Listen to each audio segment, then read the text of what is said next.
AFTV has partnered with Raffle and we're giving you a chance to win 2 luxury VIP tickets to the Arsenal v Chelsea game worth over £1,500. It's just £10 entry and we've got a limited 250 tickets. Tickets for a chance to attend your dream matchday experience go on sale on February the 24th, so click the link below. Stay tuned for the drop because once they're gone, they're gone. Welcome back to AFTV, everyone. Welcome to another live show here at 7 p.m. We are live every 7 p.m. But we've had some interesting financial reports from Arsenal, and we thought we'd go into it. But I don't want to lie to you all. I'm no expert when it comes to all this. I'm really not. So we invited Kieran Maguire, who has his own podcast, The Price of Football, as well as his own book, The Price of Football, Understanding Football Club Finance. Kieran, a big thank you on such short notice for joining us here on the live. How are you, mate? And thank you for joining us. I'm all good. I'm a Brighton fan, so I'm still grinning from ear to ear after turning over Chelsea twice in a week, which I'm sure won't disappoint too many Arsenal fans. Understandably, I tell you what, we all enjoyed that. That was I had no Valentine's Day plans, and it was fun watching that. So big thanks to Brighton. That was good fun. Look, we really appreciate you joining. To all the viewers, Robbie will be joining us later. He's listening in on all this, and we'll be giving our thoughts and probably somewhat unreasonable expectations as Arsenal fans for what we should do after these financial reports have been made public. I'm gonna just spit out a load of numbers that I read from a report, and Kieran, with your expertise, would love you to help us make sense of it all, because it's very easy from here on my armchair going, I would love Arsenal to spend 300 million because the squad needs it, blah blah blah. Football doesn't always work like that. So let me just quickly break down what I believe we've understood. Of course, cut me if there's anything I've got wrong. But my understanding from various articles and reports covering everything, so Arsenal made a loss of £17.7 million, though that is down on last year's £52.1 million. PSR regulations state that clubs can't lose more than £105 million over a 3-year period. It's just worth knowing that. Now, revenues are up from 466 million to 616. I'm rounding up the number in whole. It's actually 466.7, but you get the gist. With Champions League helping increase match day revenue to 131 million pounds, up from 102 million, and the Champions League also helping increase broadcast revenue to 262 million, up from the 191. Now, on the salary front as well, there's been a big increase, with the 234.8 million pounds from 2023 rising to 327 million pounds after big contracts were handed out and the likes of Rice and Havertz signing as well. Now, come next year, we'll be able to see the impact of the Nketiah, Ramsdale, Smith Rowe sales as well. We'll obviously know that there's contracts to expire, and then potentially any other sales from the summer. So apologies everyone who I've just absolutely word vomited a load of numbers at you all, but that's basically the situation. And of course, articles are out there breaking down the numbers if you want to see it on your screens. Kieran, again, a big thank you for joining us, because I think what we really want to understand first and foremost, is this a healthy report from Arsenal? Is this, I've seen you tweeting about it as well, is this good news essentially, first and foremost? Yes, I think it's good news to start off with in terms of the money coming into the club. And all football clubs broadly generate money from 3 sources, which is your ticket sales, the commercial deals, and the broadcast deals. Now, in terms of the money coming through the terraces, it was significantly up. Now, that's partly due to being in the Champions League and therefore being able to charge Champions League prices. If you've got Denmark's 3rd best team on a Thursday night, you've got to price accordingly. If you've got Champions League opponents, you can do better on the back of that. I think also there has been small increases as far as ticket prices for regular fans are concerned. But what we're seeing increasingly is the likes of Arsenal and other clubs, they are targeting the corporate sector because they've got much bigger pockets, so they can cope with much bigger rises. And in the case of Arsenal, demand exceeds supply. So Arsenal are actually in a strong position there.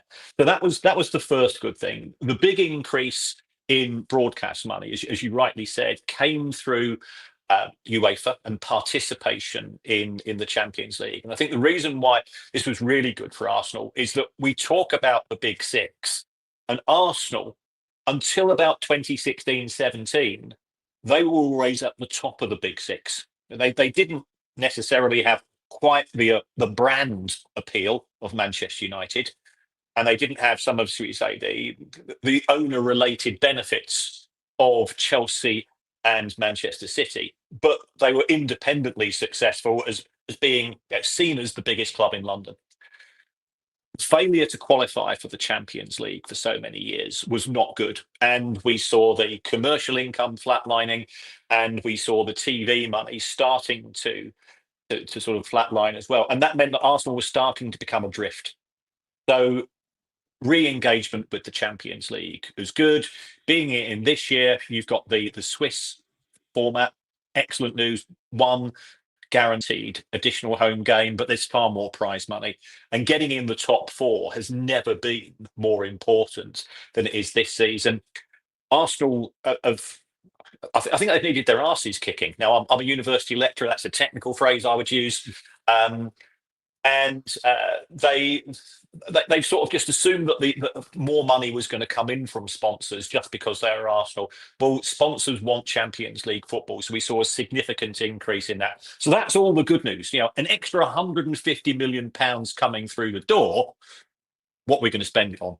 Well, Arsenal have also spent an extra £150 million on player costs in the year. So the wage bill went up by 40%. And as you rightly said, some big ticket signings coming in and renegotiated contracts for players, and the fact that the bonuses kick in for qualifying for Champions League. Players will often have 20 to 25% bonuses for getting to that particular point. So the money's gone straight out again. So that's why Arsenal have lost money. They did have some player sales last season. They made £50 million of profit, which is good. And overall, I think the financial results, even though the club made a loss, it's not a loss to worry about. And if we then sort of look at it from a PSR point of view, they lost £18 million, but your infrastructure costs were 17. Cost of running Arsenal's academy is a Cat 1. It's probably another 15 to 20 mil. So actually, from a PSR point of view, Arsenal made a profit last season. Okay, well, which is fantastic news.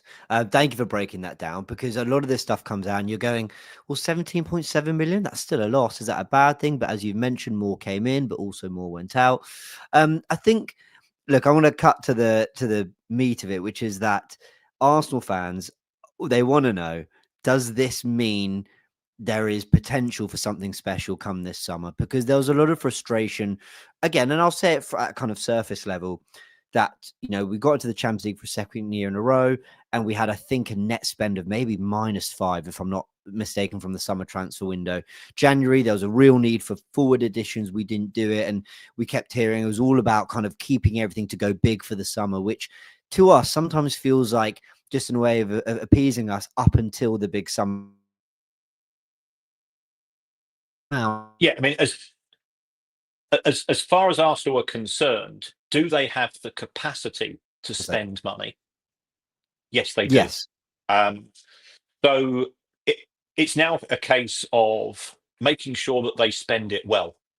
There are other clubs. There's other clubs in London who have not spent money well, and if you're putting 50, 60, 70 million pounds in for a single player, then they're going to expect wages to match that. And based on the spreadsheet I've got in front of me, the average weekly wage at Arsenal went from 112 to 157,000 pounds that year. So you're committing probably to players coming in expecting to be earning somewhere in the region of 7, 8, 9 million pounds. And that's a lot of money going out. And if you get it wrong, how many other clubs in European football are going to match those wages? So we've seen at Manchester United, where Manchester United have always been at sort of top dogs in terms of the money coming in because they've got a bigger stadium. But you've only got to look at their transfer spend, and I know we're not here to talk about them. Apart from Bruno Fernandes, can you name a single decent player that Manchester United have signed in the last 10 to 12 years? And yet they've got a net spend in that period of around about 1.5 billion pounds. So it's making sure you don't make mistakes. And I think this is the key thing, because if you do make a mistake, especially if you go down the Chelsea route of giving them 8-year contracts, you've got a 7-year headache. on Yeah. an 8-year contract when you sign the wrong players. So do they have the ability to spend? Yes. Do they have the resources? I think to a large extent that comes down to Stan Kroenke. Arsenal did borrow from the owner. I think they borrowed around about 80 mil last year, rather than go to banks, and therefore you can borrow at cheaper interest rates from the owner. That might change due to the Premier League's new rules, but the Premier League is such a mess at present. Nobody actually knows what the rules are when it comes to interest on loans. Okay, it's really fascinating. And there's one bit I'm trying to remember it now that you just mentioned before about um, spending wisely. That was it. I found that really interesting because I look at clubs around us having wasted millions and millions, and for years and years they've gone again.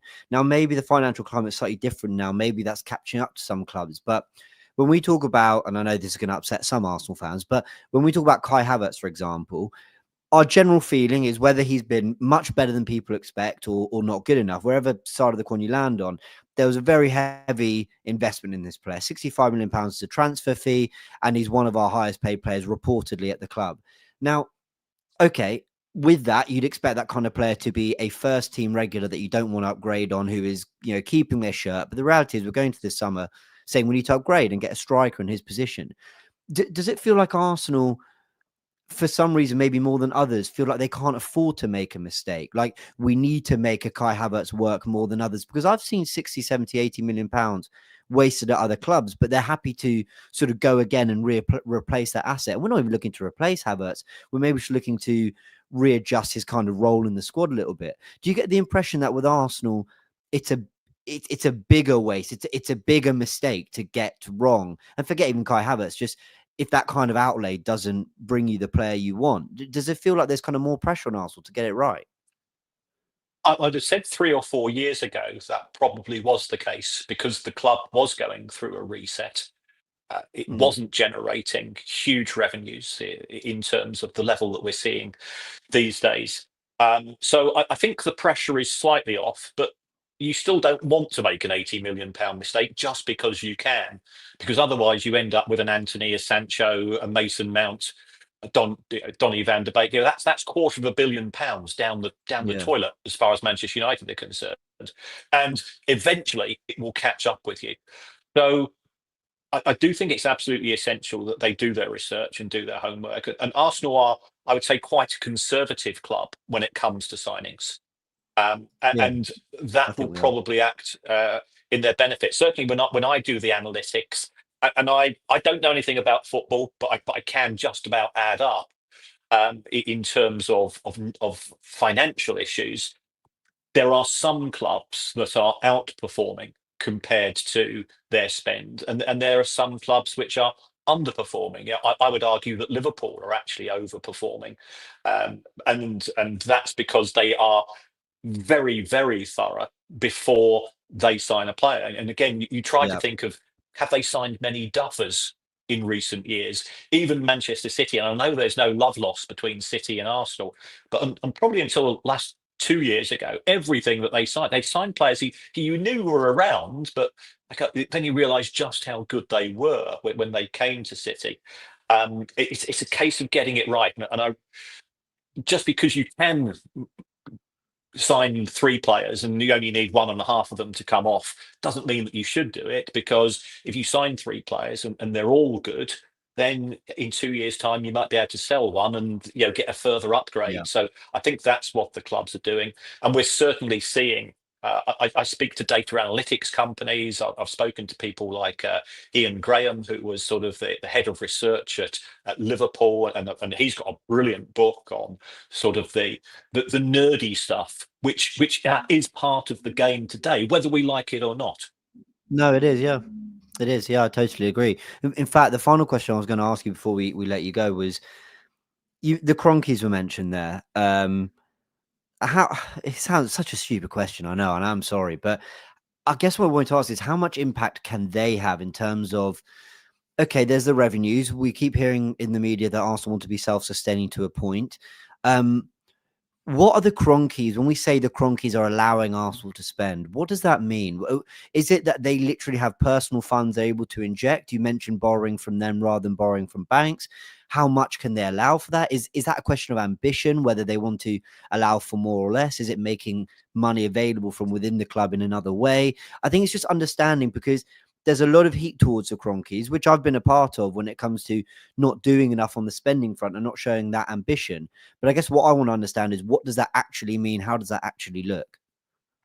Well, before the start of any season, the chief executive, the financial officer, will sit down, and they will have a meeting with the owners of the club, and they say, "This is our budget." And that conversation, as far as season 25-26 is concerned, that conversation has already taken place, and that Sure. conversation will be, if Arsenal get to the semi-finals or the final or better of the Champions League, this is what we can spend. If we get knocked out in the round of 16, or this is what we can spend. We're assuming we're going to qualify for the Champions League. So they will have been through a series of what if scenarios. And then they'll look to the owner and say, well, this is what we'd want to spend. Are you willing to sign off on that? And it could be, we're going to need another £50 million of cash, because we've spoken about all the signings that Arsenal have made, but a lot of those signings have been made on credit. So then if I go into sort of the small print, as far as clubs are concerned, you've got a slight problem at Arsenal, that you owe £250 million in unpaid transfer fees to potentially, for Kai Havertz. You still owe some money to West Ham for Declan Rice, because most players are signed on instalments of 3 Yeah. years or 4. So you've got some legacy issues. So we've got to remember, you've still got to go and pay those installments before you can effectively sort of reset. It's a bit like having a credit card. You can't go and buy yourself a new pair of trainers this week if you already owe a few grand on your credit card. You've got to get that down first. So that will be a meeting with the Cronkies, and then they might say, well, because of all this cash going out, we're 50 or 60 million pounds short. For them, that's small beer. For them, that's a complete non-issue. They certainly have those liquid funds available, and it's then a case of can they be persuaded, or are they willing? Do they want Arsenal to be competing at the top table? And if so, then they'll sign off on that as a budget. Okay. Kieran, you've been fantastic. Thank you very, very much. If I were to just ask you in a line, do you expect Arsenal to have an expensive summer transfer window based on sort of some of the numbers we're seeing? What would your prediction be? They I know it's a big question. They can have an expensive window. It's That's then good. down to, are the right players available at the right price? Yeah. Do they fit in with the culture of Arsenal? And is Silent Stan just going to say one word, and that one word is yes? Fantastic. Kieran, you've been great. Everyone, please go check out Kieran's podcast, The Price of Football. And of course, you've got your book as well, Kieran. And just a big thank you for joining us, because like I said, I can read all these numbers and I can get a sense whether it sounds good or not. But to have it broken down really, really helps. So thank you, Kieran. Thanks for the invite, and have a great rest of the season. Thank you very much. And of course, you're a Brighton fan. So, apart from the 4 points that we've lost to you guys, I wish you the very best for the rest of the season. Ben as White, well. Leandro Trossard. It's in Brighton's interest for you to win the Champions League this season, because we've got add-ons if that takes place. So we're rooting for you. Well, we'll happily pay them. I tell you what, we'll happily pay them if it means most kind. Thank you, Kieran. Thank you very much. Catch you soon. There we go. That was Kieran Maguire, and joining us to break it all down is Robbie Lyle. Do you know him? He's my special guest. Who's going to break it all down? No, listen, that's the expert there. He was absolutely brilliant. Love the way he sort of explained a lot of the financial side. I like what you said at the end about Brian Trossard and that. Like you said, hopefully we are paying you those bonuses, But yeah, no, he was brilliant. He was brilliant. Yeah, absolutely class. Like I said, everyone, go check out the podcast and the book as well out on Amazon. But look, you know what it is, Robbie? We kind of knew, I think, as fans, that Arsenal must have been performing pretty well financially. You'd seen all the data about our percentage of revenue going, the percentage of our revenues going towards our wages. You'd seen just what our spend was compared to others, and sometimes you just add, 2 and 2 together and you get an idea. Well, hold on, they've done worse than us, but spent more. So surely we could. And then we also know that, you get the PR reports, everyone, journalists letting us know Arsenal can spend money. So that we always knew that Arsenal were in a very decent place financially. But it's good that the numbers are reflecting, and the breakdown lets us know that, like, as he said, and it was a cheeky question to me to say, to ask him to predict whether we'd spend money, because the reality is, how can you predict what the Cronkies are going to do? They've been so hit and miss over the last few years, but we can spend. And this squad needs us to. We need to. Well, listen, that's the question that, forget all the financial side and the breakdowns and stuff like that. What every Arsenal fan wants to know is, can we spend big money? We know we can spend money in the summer, but big money, right? Yeah. And he seemed to confirm that, yes, we definitely can. But then that goes to the question, why didn't we use some of that money now in January? You know what I mean? And it was really interesting. There's something he said, I even wrote it down. These conversations would have already happened, he said. Right now, I get that. Conversations will already happen about your finances for the season, but things and circumstances within a season change. Namely, the amount of injuries we've picked up, the injury to Saka, the injury to Havertz, the injury to Jesus, 3 key players, all forward players that were out. They knew that. When these conversations were had now, were they adaptable to then say, right, we need to go and get somebody in January? And what was that? What were the conversations they were having in January? Was it, well, you know what? Yeah, our chances of winning the league are this percentage and that percentage. So, we're going to keep our powder dry till the summer. I'd love to know what those conversations would have been, because certainly I still think the owners of the club have left us short. Now, Liverpool are playing tonight, as we know. Listen, suppose Liverpool were to lose that game, and then we won on Saturday, we'd be within 4 points of them. But have they given us all the tools to go and, really make a serious title challenge if those circumstances happen? Have they given us enough tools to win the Champions League? Oh, I think James has dropped out. But I think those are some of the questions that every fan would like to know and every fan would like answered. And, only the Cronkies are going to know that.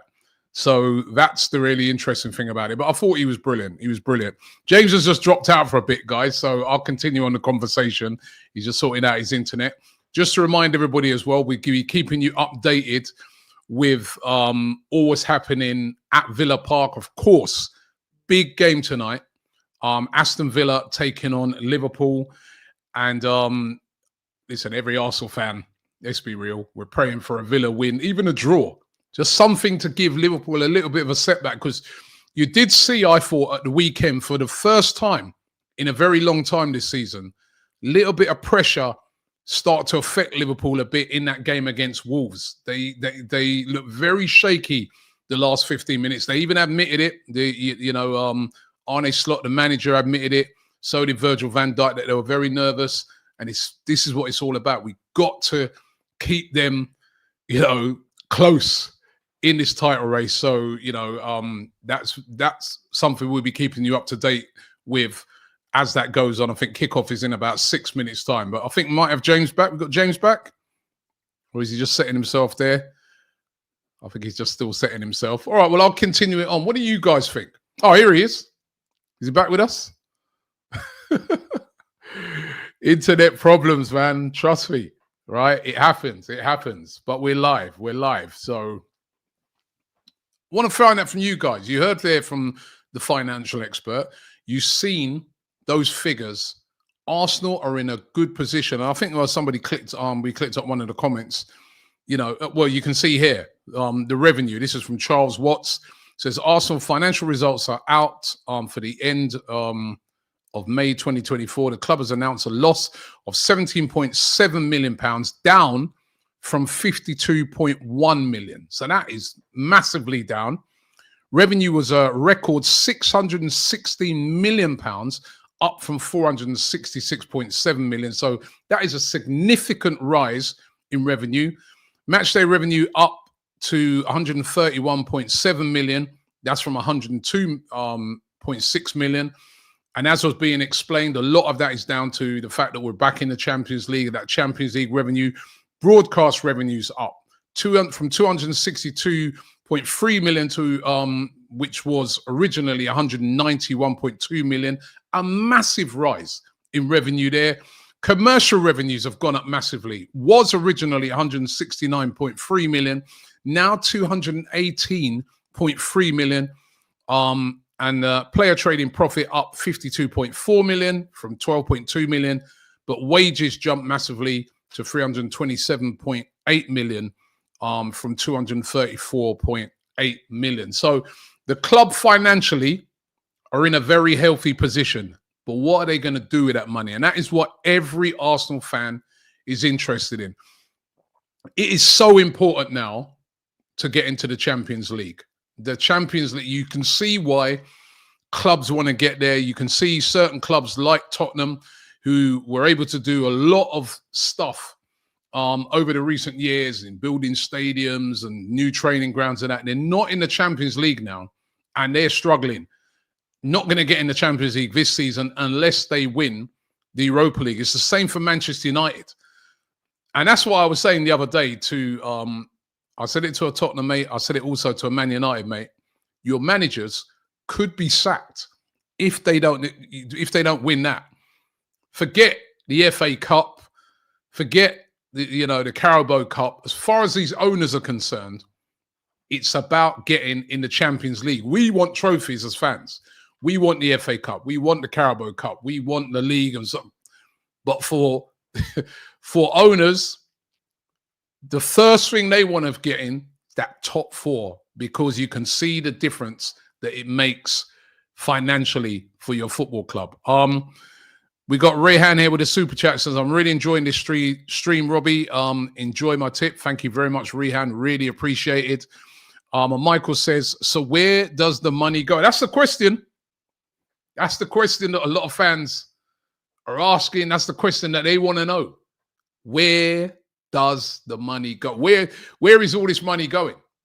Looks all healthy, great and that, but why didn't we make any signings then in January? That is the question. Got another super chat here coming from Harry Lawrence, who says, when Mourinho does his celebration, fans should shout Mikel Merino as he finishes. It would make it so much better. Well, listen, let's hope he's doing a lot of those celebrations this week. And it's fallen on him, hasn't it? This is all fallen on now. Players like Mikel Merino to deliver, because we didn't buy an attacking player in the January transfer window. And when these figures come out, you think to yourself, well, why? Why didn't we? Well, we got James back. How you doing, man? Oh, I'm so I was just sorry. saying, James, right, that a lot of fans will be asking the question after listening to the financial expert then, well, why didn't we buy a player in January? We're in great shape. The other thing is as well, I'm not sure if it was, and before I get myself in trouble, I'm not sure if this was the planned time that these numbers are supposed to come out. I wonder if these figures would have been released, say, just after the January transfer window, or have they been held back? I don't know. Maybe I'm being a bit too skeptical here. You know what I mean? But yeah, you wonder. To be fair, I think a lot of clubs came out today, so I mean, okay, I'll give them that. But it's the kind of thing Arsenal would do, or just don't tell them for a few weeks. Yeah, I think this was one thing, and I really want people to understand that I'm not sympathising with the Kroenkes here. Please don't think that I'm in any way, shape, or form defending them here when I say this. But what I think we needed to understand about January was the money made available, and did Mikel Arteta fail to pick a target that was gettable, or did Jason Ato and the transfer team fail to get a target that Arteta wanted? Because we're never going to know. We're never going to know, because. And I know this will. I know a lot of people won't love to hear this, but just let me land, people. If the Kroenkes said, "Yeah, there's £100 million available for the striker you want this January, go find him," if they said that, then to be honest, I don't really know what more they can do. they made the money available. Now, what you can say is we shouldn't have been in a situation maybe where we didn't have a director of football. You could argue that. You could say maybe that's kind of poor kind of ownership from that perspective. But I think what I'm trying to say is, in the summer, we knew that there was a whole sell to buy thing. Basically, Arsenal were being told, if you want to bring in a player, you're going to have to sell someone. And I had an issue with that from the Kroenkes' perspective.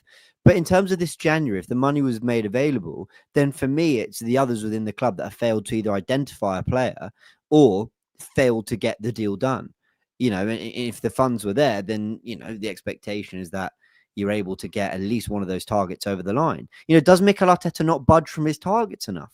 Is he too firm on, I want this guy, otherwise don't bring me anyone? Because then you could argue that that's been to the detriment to Arsenal a little bit. Maybe not just this January, but over many years. So it's a really difficult one.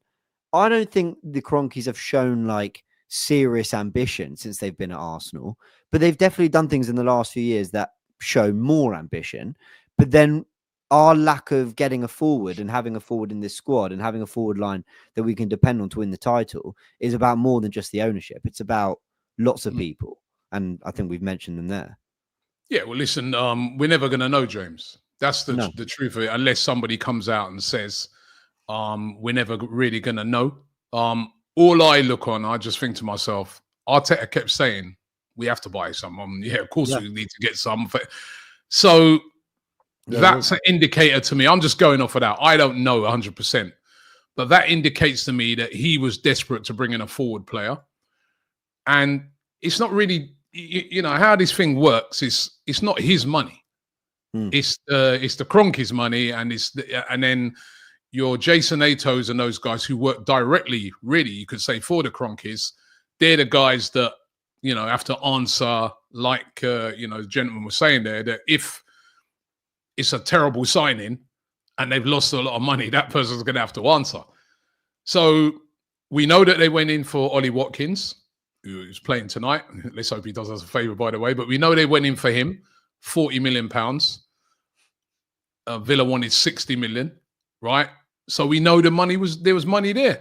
Why didn't they go for somebody else? Why didn't they even go for a loan move? There's two players playing tonight, James, for Aston Villa. Yeah. Marcus Rashford, all right, that would have been difficult to do because we've got two UK loans already. And Marco Asensio. They're both starting, by the way. Yeah, they're both starting tonight, right? We didn't even go for a loan. No. And Marco Asensio is a forward player who came from PSG, is starting for Aston Villa tonight in an important game for them against Liverpool because, again, they're one of those teams that are sort of a little bit off the top four now, and they're desperate to get back in it. They're in the Champions League this season, of course. So I don't know whose fault it is. I don't know. It just seems to me like they tried something and then ultimately they just said, you know what, let's just wait till the summer. Yeah, but that's how it feels to me. Yeah, but then, what about now? What about the league now? Have you given Arsenal the best chance to win the league? And I think they haven't.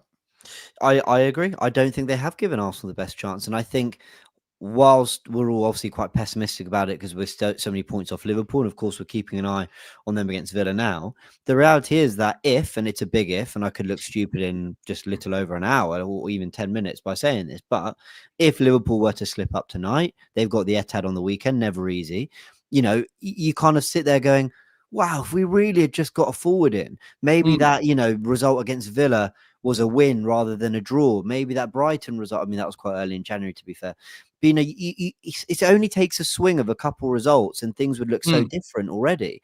And it feels to me like they've thrown away this season. It feels to me like they've looked at the odds and gone, well, we're probably not going to win it this year. We're probably not going to win the Champions League. So let's wait till the summer to get who we really want for when we actually feel we can. But I just think football's never worked like that. And I think you kind of got to keep believing and keep putting the pressure because anything can kind of swing. And it brings on something I want to ask you, Robbie, because I've had this conversation on Forever Arsenal with Turkish and a few others. And at first I thought I was being hyperbolic, but I really stand by this, right? How much money do you think it's going to take Arsenal this summer to come out of deadline day with a squad that we believe can actually challenge for the title, even look favourites for the title? What kind of spend do you think it's going to take? I think about 150 million. Because, light. You know, I think because remember as well, there'll be some players leaving. I feel as well that because let's not forget, it's not just about how much money they've got now. There'll be a couple of players leaving. There's going to be players like Thomas Partey coming off the wage bill.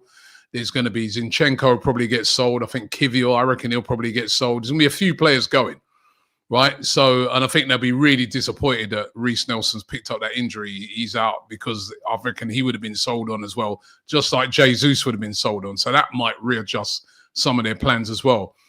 But I think about 150 million. Wow. They need to spend at least to mount a serious challenge. Remember, some of the crazy, unless they go and get Isak, which I think would be really difficult to get. Yeah, I don't see that. It's probably going to be someone like a Sesko, right? And Sesko is going to be in your sort of 55 millions, them sort of things with add-ons. Zubamendi, if they get him, is going to be sort of the 50s. You know what I mean? So that's what I feel. That's what I think. And they've been saved a lot of money with Ethan Nwaneri. He's going to save them a lot of money because they're not probably now just send Sterling back, and they've got their sort of backup on that right-hand side for Saka. They've even kind of got a backup for Martin Odegaard as well. So I got to be honest, Robbie. I'm thinking 250. Honestly, I think that's what it could take. And because and when I first said it, I sort of said near 300, and I thought I was being a bit hyperbolic. But I've really tried to break this down, right? Arsenal are going to need a backup goalkeeper. That's going to cost maybe 10, 20 million. And then I think that guy from Espanyol was about 20 million, isn't it? Yeah, Johan Garcia, Yeah. So then you make your way through the back four. Well, Tomiyasu, we know now, is out till December. He's out. Tierney's definitely going. And then I think Kivior and Zinchenko probably both go. I think they're good enough to go start for very good sides across Europe. Yeah. And but then money's been saved. Money's been saved now, Lewis Skelly. So again, then you've still got Lewis Skelly, Calafiori, Gabriel Saliba, White Timber. You're suddenly light in defense again, which is crazy with all the money. But maybe they buy one defender, but that's still quite a lot of defenders there, isn't it? So so I agree. So on that, I think it could be 3 defenders out, but only 1 in. I don't think they're going to replace every individual. So you've got a goalkeeper, you've got a defender. Now, Partey and Jorginho go. You're going to add Zubamendi. I think we need another midfielder. Yeah, we will. Because Odegaard, there's no backup to him. Okay, maybe Nwaneri, but we're looking at Nwaneri to maybe be someone who contributes in the forward line. If Bryce are box to box and Zubamendi's the only 6, we know that Marino's an 8, he's not a 6. So I think we're going to have to add another 1 midfielder minimum. Yeah, I think it could possibly need 3 midfielders. I know. Zubamendi, because like you said, Partey's going, Jorginho's going. I think we could do with 3 because we've been light. Listen, at the start of the season, Mikel Arteta spoke about how he's going with a small squad. Yeah, that's what we're paying the price for that now. Yeah, we are. Next season, the squad is going to have to be bigger. Yeah. Brighton this season have had the most injuries of any team in the Premier League, right? As they did, I think last year as well, they had terrible injuries as well. But they've really been able to absorb it because they've got the biggest squad in the Premier League. Yeah, it's true. Yeah, Brighton have got the biggest squad. Got about 4 strikers who'd all start for us. Yeah, so they've been able to absorb. They've really done their plan. They've really been able to absorb that. I think Arsenal are going to have to do a similar thing. And remember, some of those signings in midfield, if they're not going to be like coming as full starters, they may be sort of, cheaper players, like 20 mils, 25 mils. Yeah, I completely agree. Not every player that's going to come in has to be a 50, 60 million pound investment. No. But I think they all have to feel like they are either taking the place of someone in the squad or upgrading in some way, shape or form something this team needs. We need more creativity. It can't just all be on Martin Odegaard. We saw how we struggled without him. And then, we made our way through the positions there. And then we need a left winger and then we need a striker. Now, again, you could get away with, and when I say get away with, we can still be a good football team next season with Saka, Nwaneri, Trossard and Martinelli as our wing options. But we kind of got to keep looking at this from the player perspective too. Trossard and Martinelli, I don't think are going to want to go into next season battling it out, sharing the minutes. I think one of them's going to go. So one of them's going to need replacing as well. And then Jesus, Trossard, I think, is probably the likely one. And then Jesus, we know, is out for most of next campaign. And Kai Havertz is literally having, surgery into the summer. So, well, his recovery takes us into the summer. So a striker is going to be needed, which we needed anyway from a quality perspective, let alone quantity perspective. I just don't see how that comes to less than 250 million. Yeah.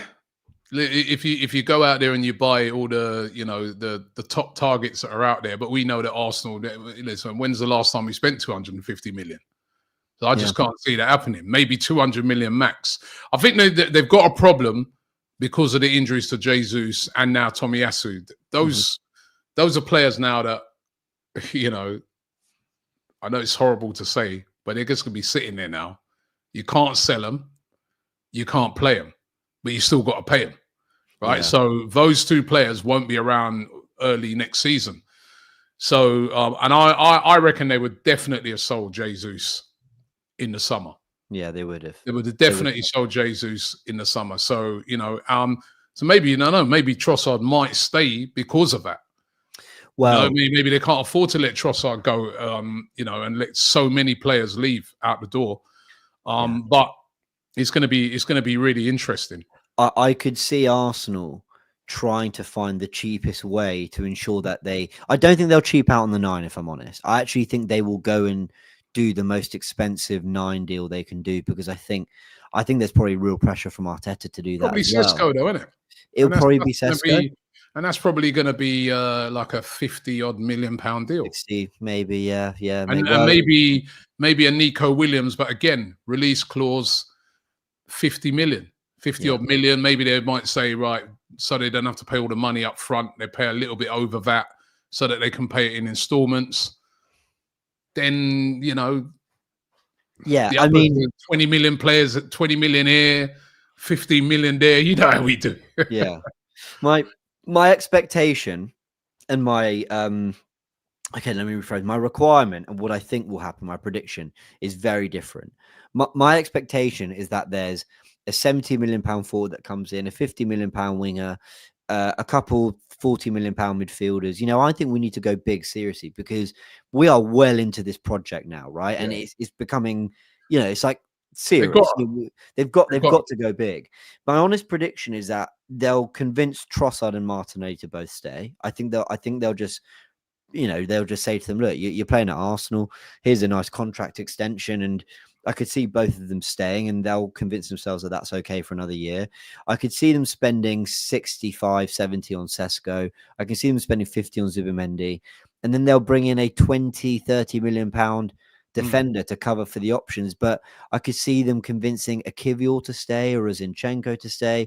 I could see them cheaping out on the goalkeeper front, maybe going for another loan.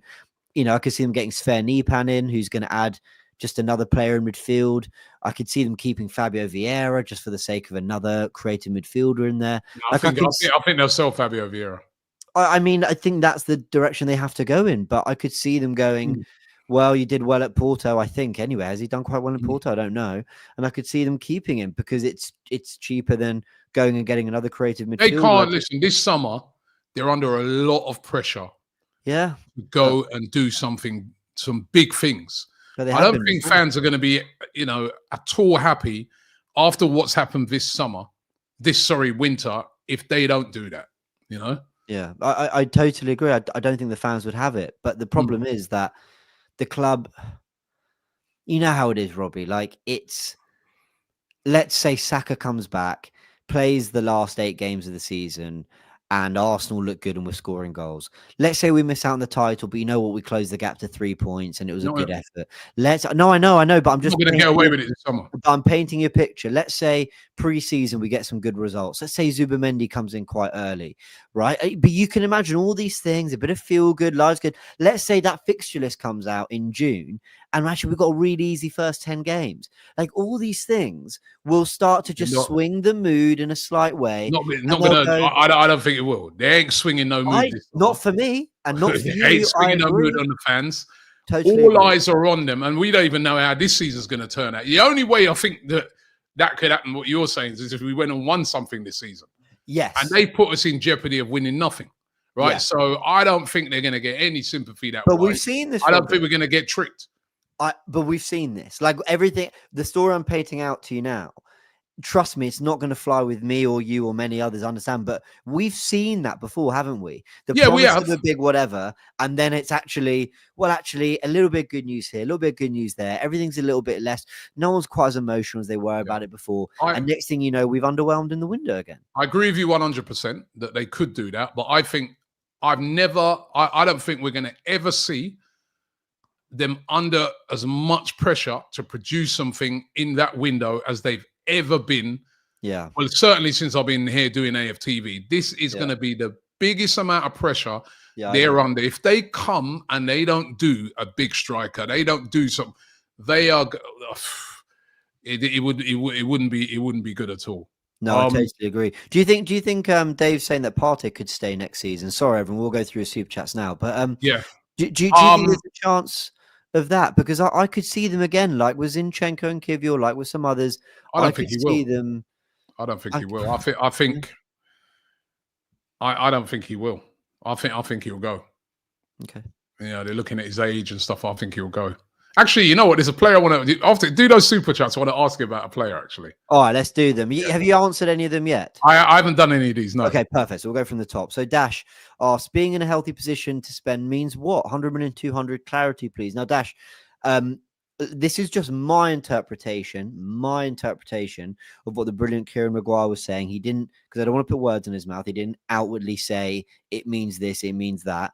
But my impression was that if we wanted to say spend 200 million or more, I think Arsenal could. Now, that is just my interpretation. The reason I say that is because I think there was something being said about, you can have a budget, but you may ask for an extra 50 million.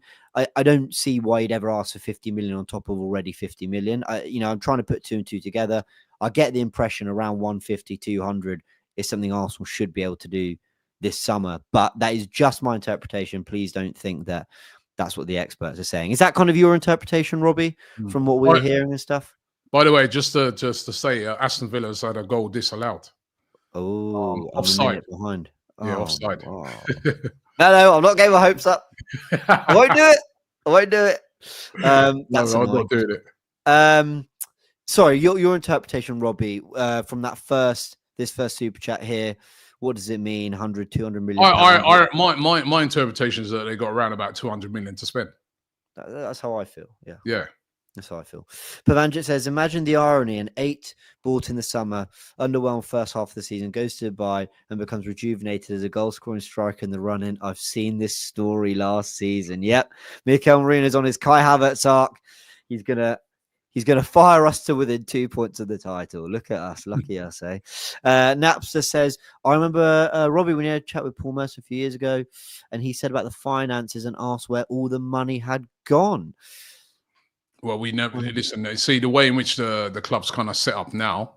You don't have the board meetings and stuff. Well, these meetings with the fans and that regarding finances and stuff like that before, because the structure of the club's different now. So we just have to go with what they said.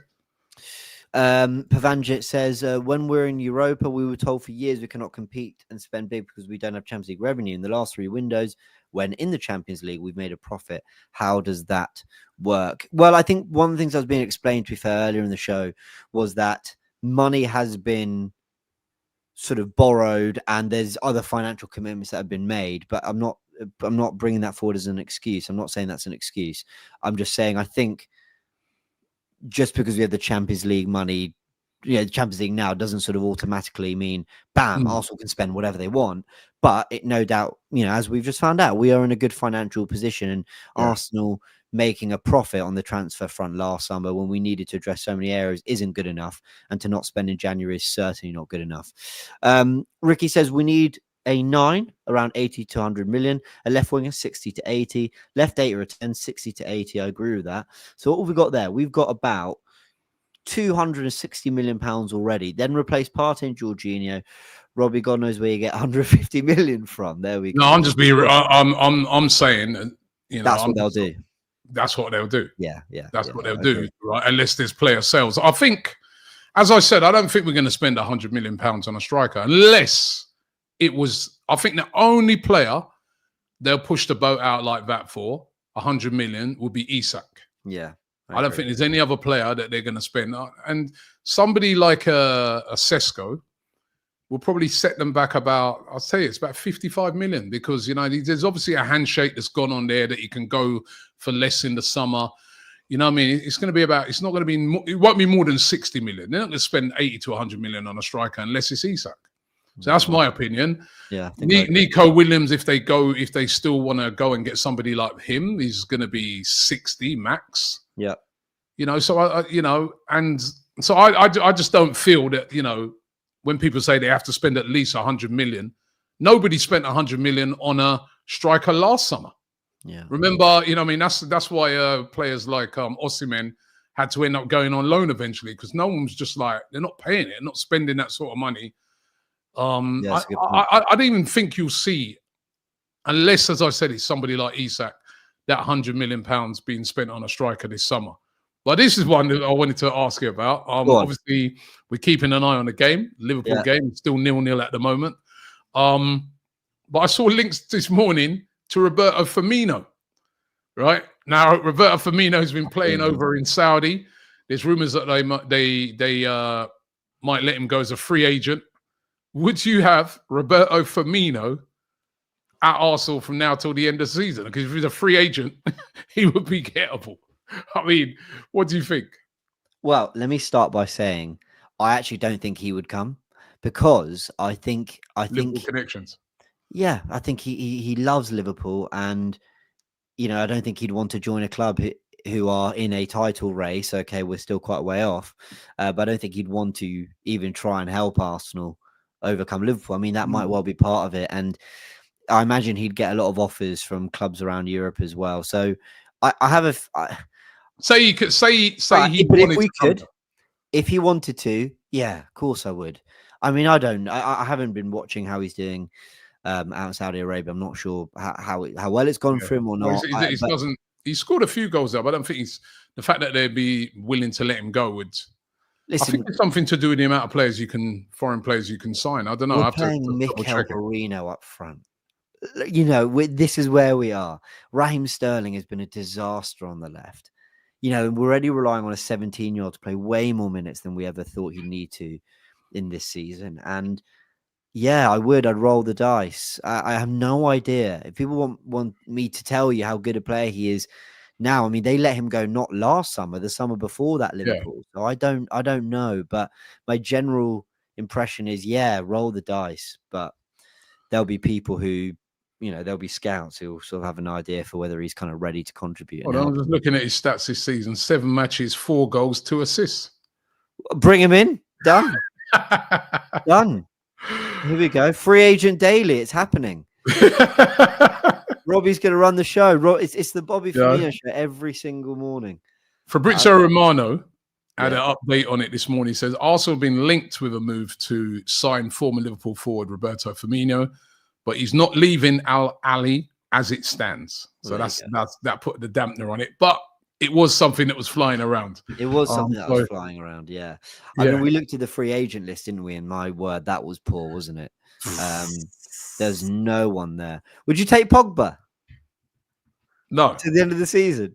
No. He's not a striker, is he? Yeah, just what's the point? We don't need a Pogba. And I always think it's a bit telling when you've seen that somebody of his quality, nobody's taken him. He's there on a free. Is it because the amount of money he wants? Is it because, you've been out of the game for so long?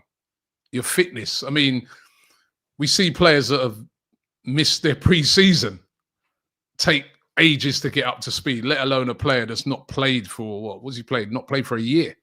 Maybe 2. So, maybe even longer. So, but we need a striker. We need a striker. So. Let me ask you, Robbie, as we sort of approach the end of the show, of course, got an eye on Villa Liverpool, but we've had the financial report. We've had Kieran join us and break it down for us. Okay, the January window's happened now. It's happened. It's been and gone. There's nothing we can do to rectify that. What's your expectations for Arsenal this summer? I think we sort of touched on it, but just to ask that again, but also your prediction. I mean, do you think that they're finally going to go, yep, yes, we didn't give you the summer 24 you wanted. Yes, we didn't give you the January 25, but this is why, and this is who we're going for. Should us as Arsenal fans have any optimism going into this summer, regardless of how the season ends?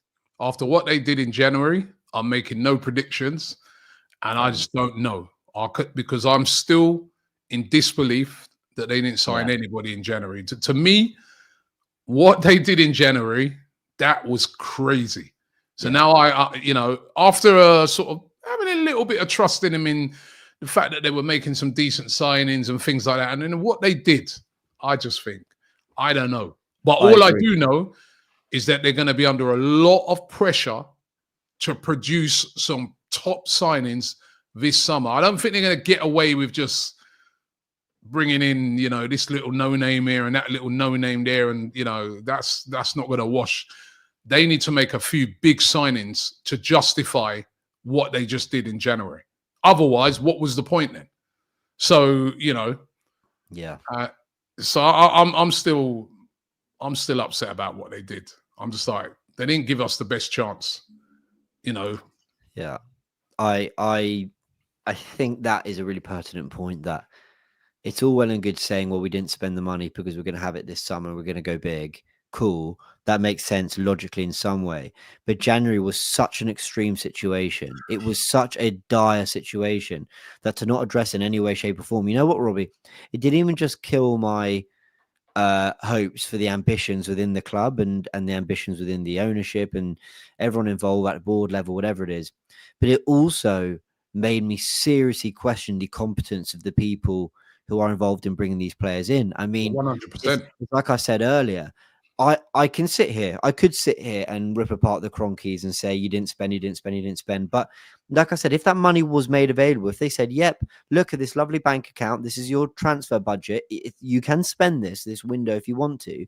And Jason Ato, Mikel Arteta, Tim Lewis, whoever it might be who's involved, Richard Garlick, whoever is involved, the board, the transfer committee, every scout, if all of them failed to identify, they had that money available for them, they failed to identify a forward who could come in, or even a midfielder who could come in and make a difference, then my confidence is it's killed in them as well. I suddenly am like, listen, okay, with this money, can you do anything?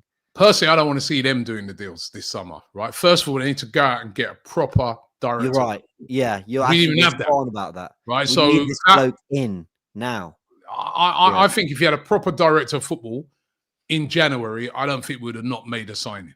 Yeah. I don't know what these guys were doing to think that they can ride it out with this position. I just think you need a proper guy. And a proper director of football will have, I think Liverpool just scored. Salah, 1-0. Right. I wasn't hoping anyway. A lovely way to win the show. Right. Fine, I wasn't even hopeful. You need a proper director of football. Yeah, Salah. Yeah. Salah scored. They always seem to beat Villa, innit? They always turn Villa over. Why are they giving the ball away there? Oh, Villa, you're taking the piss. Oh, well. This guy Salah, man's a machine, man. You see, they've got Salah and we got no one. That's what they've done. No one. We got no one. They got Salah. Look at that. And we want to win the league. Oh, that's so upsetting. Thank you, Vera. Cheers, Unai.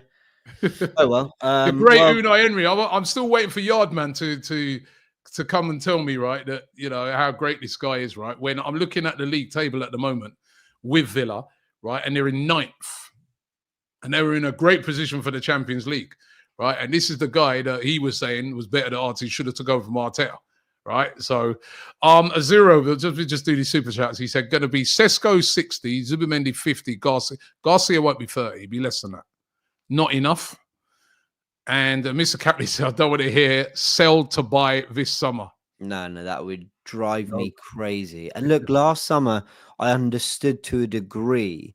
I understood that we'd been so poor in terms of sales that there needed to be some kind of push on that front. I understood there needed to be some kind of push, but I'm not even mad at Arsenal for necessarily making a profit. I'm mad that they didn't address every area of the pitch. I don't care if you spent,